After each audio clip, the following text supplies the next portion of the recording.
إن الله وملائكته يصلون على النبي يا أيها الذين آمنوا صلوا عليه وسلموا تسليما اللهم صل وسلم وبارك عليه وامتلت السماوات والأرض وكبت الملائكة تحميلا وتمجيدا واستغفارا سبحان الله والحمد لله ولا إله إلا الله والله أكبر سبحان الله والحمد لله ولا إله إلا الله والله أكبر سبحان الله والحمد لله ولا إله إلا الله والله أكبر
Ustaz Muhammad Sahlan sehingga bisa menambah hasanah ilmu pengetahuan kita tumaipun bab dinul Islam.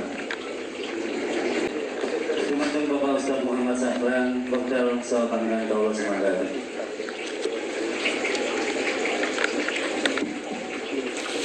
Assalamualaikum warahmatullahi wabarakatuh. Waalaikumsalam. Alhamdulillahilladzi bi ni'matihi tatimmus shalihat. Asyhadu an la ilaha illallah wahdahu la syarika lah wa asyhadu anna Muhammadan 'abduhu wa rasuluh.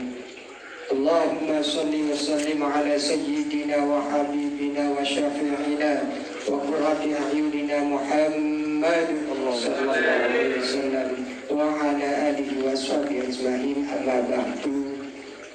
Hadirin muhtaramin, para alim, para ulama sesepuh, pilih sepuh, khusus dumateng Ketua Majelis Zikir Jamaah Yasin dan Jamaah Tahlil Perumahan Denaila.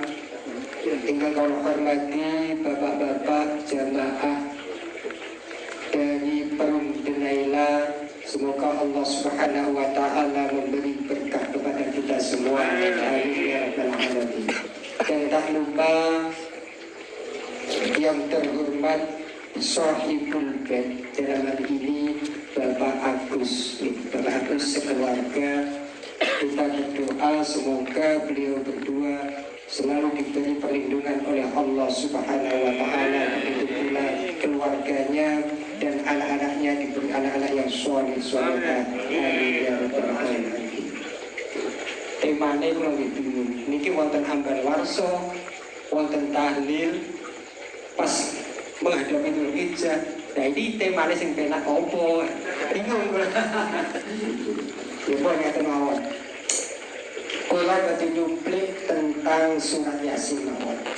Karena ini relevansi majelis zikir kita ini adalah tentang tahlil dan Yasin. Saya ulik-ulik HP kula, kok ketemu wonten tema PPT kula kirim teng jenengan, mungkin HP ini cek kolo-kolo digawe belajar. Ojo digawe golek chip ae. Nggih. Nah, iki kula kirim teng WA grup mawon. Nggih. Oke, sambil nek noman nek menawa nganggur kali dibuka. Nek ditakoki anake opo golek chip ngono. Di sini saya akan membahas sedikit tentang tafsir surat Yasin. Banyak umat Islam di Indonesia terutama, bahkan penjuru dunia, ini sampai surat Yasin ki gawandrunge awet-awet. Padha ibu Juni di Dewi. Pokoknya enggak dekat dengan surat Yasin. Wis pokoknya kumpul-kumpul Yasin, malam Jumat Yasin, no kuburan Yasin, peneng wong mati ya Yasin. Kira-kira jenengan kula niki maca Yasin itu motivasinya apa? Selain pahala. Motivasinya kadang orang itu membaca Yasin itu motivasinya tertentu. Ono nek biyen digawe pagriawan. Ono nek biyen iki modele digawe ndongakno keluarga. Nah, di sini ada beberapa tafsir dari ulama terdahulu. Paling biasa saya kaji di mana-mana itu tafsir Ibnu Katsir dan tafsirnya ulama Nusantara kita yang beliau masih hidup, Profesor Dr. Quraisyihab. Karena mau nggak mau kita harus mengupdate. Karena kalau tafsiran ulama terdahulu belum tentu ada masalah terbaru itu bisa terselesaikan. Nah maka kemudian pembacaan surat Yasin itu memang dalam beberapa riwayat itu disebutkan termasuk motivasinya itu satu, ada riwayat yang menyatakan bacalah surat Yasin untuk orang yang meninggal. Iqra'u surat Yasin bimautakum. Atau biasanya redaksi ini diwali. Iqra'u bimautakum surat Yasin. Sampai kabeh maca surat Yasin kepada orang yang meninggal, baik itu yang akan meninggal ataupun yang telah meninggal. Kemudian ada pula riwayat yang mengatakan bahwa ketika kalian berada di area makbarah atau kuburan, makbarah kuburan, mulane itu nekas itu. Eneng wong kaji itu goleki makom Ibrahim itu dikira makome Mbah Nabi Ibrahim. Mergo nek Indonesia makom niku napa? Kuburan ki napa betul? Napa no? Pak Ustaz aku lho, ki no Mekah goleki makome Nabi Ibrahim. Ya ora ana temok ora ana ngono.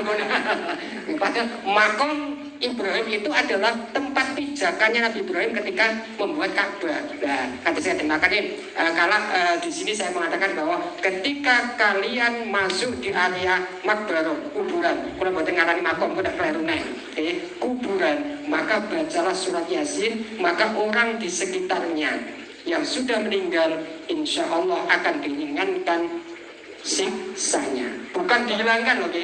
Nek siksa tetap, tapi minimal diringankan. Betul apa ya? Nah kadang wong kan nandune belerang, minimal eneng jenengan liwat, oleh berkait jenengan diwacana surat Yasin kabeh. Kenapa? Di situ kan ila hadrati jami'il muslimin al muslimat kabeh kecipratan, kena kabeh. Apalagi nek dina Jumat, Allahumma fir lil muslimin wal muslimat, kabeh oleh.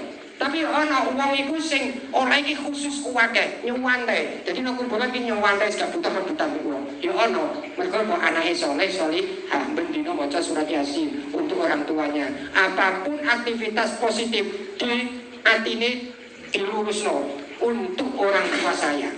Ya otomatis sing pembaca ya dapat pahala. Pembaca yang tetap dapat pahala. Maka nek jenengan kula jenengan itu berbuat baik apapun, tidak harus baca Al-Quran, tidak harus membaca selawat, pokoknya energi positif apapun yang kita lakukan, kemudian jenengan dalam hati dan pikirannya menyatu, ini pahalanya nek oleh pahala tak kirim nang ngene ibu bapakku, maka ini akan sampailah ibu bapak kula nek iso di anak modelnya teniki pino kuburan gak melok rebutan kaya dene wong rebutan waktu pintu jajan. Kalau kuburan itu sama di barzah itu ketika malaikat rahmat masuk ke area makbarah memberikan sesuatu kiriman dari dunia, maka ketika itu secara umum maka pemberiannya itu kalau disepiono kalau dipipiti. Kuwabe oyo-oyoan, tapi eneng wong sing gak oyo-oyoan, termasuk semoga orang tua kita. Mergo kita membacakan secara khusus, apalagi jenenge wana khususan ila ruhino, apalagi nek ngene. Al-Fatihah walaupun cuma Fatihah. Nah, dari kalimat pertama, bacalah Yasin kepada orang yang meninggal. Ketika kalian berada di arah makbarah, bacalah Yasin agar orang yang sudah meninggal terutama keluarga diringankan beban siksanya.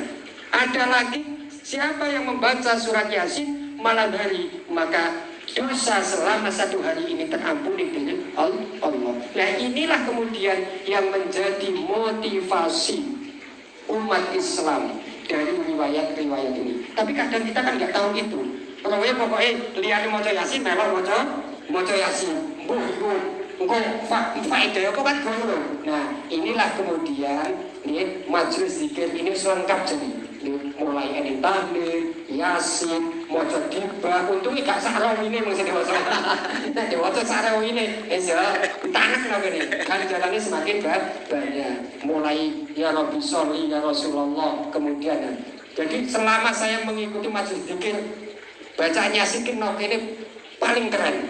Mulane kula seneng wong kompak sing teko iki selalu akeh. Walaupun memang semuanya punya kesibukan masing-masing, tapi nang kene itu istiqomahnya luar biasa. Mulane kula seneng. Muga-muga saged istiqomah ngeten pun. Akeh iki termasuk. Apalagi bacaannya juga lengkap. Yasin diwaca lengkap, tahlil diwaca lengkap. Kemudian maca tiba. Padha wek tibaan misal malam Jumat. Malam apa di malam? Malam Minggu. Maca tiba. Untungnya sekasar ini. Ya Bapak-bapak ingkang kula hormati, inilah yang kemudian bisa kita jadikan motivasi untuk selalu membaca Yasin. Ono memang kadang itu ustaz-ustaz itu mengatakan ngeten, maca Yasin tok yo opo? Iku padha mengkultuskan ya Yasin. Ya, cara pandang sing ngeten iki gak usah. Kira-kira teman-teman maksudnya kan ada. Tapi nek golek ilmu itu kepada semua ustaz boleh. Nah, sedangkan kita yang seperti itu makanya kemudian bentengan-bentengan seperti inilah di akhir zaman memang sudah diprediksi oleh Rasulullah. Ojo sampai kempes maksudnya nek penggembos ngoten niku. Lapo maca surah Yasin, kok maca Yasin ae. Nah, padha karo ngultusno Yasin. Kalau kita lihat dari keterangan ulama itu ada satu yang tadi belum saya sebutkan. Setiap apapun yang ada di dunia itu pasti ada jantungnya. Menungso itu jantung, kita hewan itu jantung. Dengan jantung inilah kehidupan terjadi. Maka Al-Quran pun punya jantung. Terus Kanjeng Nabi jantungi Al-Quran itu surat Yasin. Dan saat ini kalau tanggatin jenengan punya anggota badan lengkap. Paling jenengan tresnani niku nopo? Kan jelas wonten. Salah satunya adalah jantung. Karena apa? Makanya kemudian dijogo tenanan jantungnya. Jogo tenanan sehingga senengnya ya tenanan ya. Itu sama analoginya ketika kita berbicara tentang surat Yasin. Al-Quran itu akeh surat-suratnya, Al-Baqarah dan lain sebagainya. Tapi dengan surat Yasin kita prioritas dan membacanya. Tapi memang jangan hanya kemudian bangga membaca surat Yasin. Toh surat-surat lain yang nomor tahu diwaca. Kula nek ngemotake santri kula ten Nafisa nggih ngoten. Sampeyan ku omahe ku cara diurip-urip. Kanggo apa? Maca Al-Quran. Sampeyan nek maca Al-Quran non Nafisa tok ya, non masjid tok ya. Nek nomah maca mboten Pak. Iki nggih seneng maca namahe wong yo. Aku ya seneng diwacana Al-Quran. Tapi minimal itu omahe ya diwacana. Lah kadang ngene iki diwacana Yasin. Tapi namahe kadang Yasinan kadang ora. Sing paling apik apa? Yang paling apik adalah ya tetap ikut jamaah Yasin, di rumah juga Yasin dibaca di rumah. Al-Quran juga gitu. Kula ngelingno santri kula. Sampeyan ngajino kene apik. Tapi nomah ojo lali tetap ngaji apapun, pokoknya waktu senggang apapun. Nah inilah yang kemudian menjadi motivasi kita bahwa surat Yasin itu menurut ulama itu riwayatnya luar biasa. Walaupun memang ada sebagian ulama dari riwayat ini itu kurang sepakat. Tapi saya nggak berbicara masalah kurang sepakat. Yang namanya ulama selemah-lemahnya riwayat itu masih boleh dilakukan. Masih boleh. Untuk apa? Fadhailul a'mal. Untuk fadhailul amal. Seperti motivasi fadhailul amal itu untuk motivasi beramal kita agar semakin dekat kepada Allah. Yus nek niati gampang niati sepenting aku maca Al-Qur'an, termasuk bagian Al-Qur'an ya surat Yasin. Mergo maca Qur'an kuwi ya wis pantes-pantese wong Islam mosok pe maca kitab liya. Ya sing diwaca ya tetep Al-Qur'an. Wis mboten mawon, gak usah mikir sing aneh-aneh. Ketika ada orang bermikir aneh-aneh, kita lurus aja, tidak perlu goyang, tidak perlu oleng. Sing penting kita tahu dasarnya dari beberapa riwayat.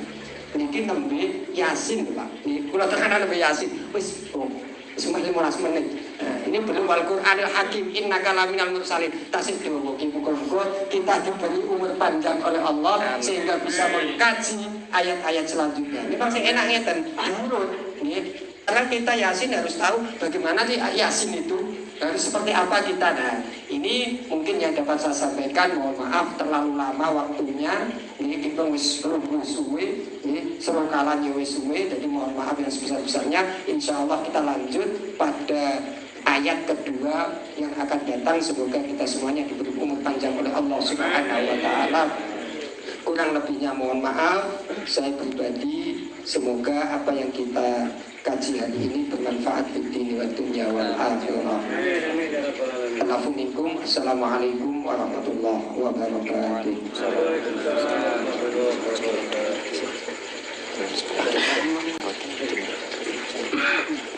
إلى حضرة النبي المصطفى محمد صلى الله عليه وسلم الفاتحة. أعوذ بالله من الشيطان الرجيم. بسم الله الرحمن الرحيم. الحمد لله رب العالمين حمدا شكرا لله من حمدا يوفي ويكافئ مزيدا. يا ربنا لك الحمد كما ينبغي لجلال وجهك وعظيم سلطانك. اللهم تقبل وهذه ثوابنا قرأنا من فاتحة القرآن من سورة ياسين وما أنزلنا وما استغفرنا وما صلينا على سيدنا محمد صلى الله عليه وسلم. أجل سيدنا محمد نجلة من بلغنا الشر الذي أحد الجاهلين وكنا بأن محمد صلى الله عليه وسلم خالق الأنبياء والمرسلين على كل الأشهر كله وعلى جميع القلوب من المسلمين والمسلمات والمؤمنين والمؤمنات الأحياء منهم والأموات إنك سميع قريب مجيب الدعوات يا قاضي الحاجات يا غافر الذنوب يا رحمن يا أرحم الراحمين. اللهم أنزل رحمتك والمغفرة وراحة جميع القلوب من أهل لا إله إلا الله محمد رسول الله صلى الله عليه وسلم ونحو صلى الله عليه وسلم الرحيم المحبوب المحبوب يا الله يا الله. وارفع لهم الدرجات وادخلهم حسنا وكفر عن سيئات وادخلنا الجنة ولا إن ارجعي إلى ربك راضية مرضية وادخلي في عبادي وادخلي جنتي إن الله وملائكته يصلون على النبي والذين آمنوا صلوا عليه وسلم اللهم اجعل قبره روضة من رياض الجنة وتجعل قبره كفرا بفضلك يا أرحم الراحمين اللهم اغفر لنا ذنوبنا ولوالدينا وارحمهم كما ربونا صغيرا ربنا آتنا في الدنيا حسنة وفي الآخرة حسنة وقنا عذاب النار صلى الله على سيدنا محمد سبحان ربك رب العزة عما يصفون وسلام على المرسلين والحمد لله رب العالمين بسر الأسرار الفاتحة.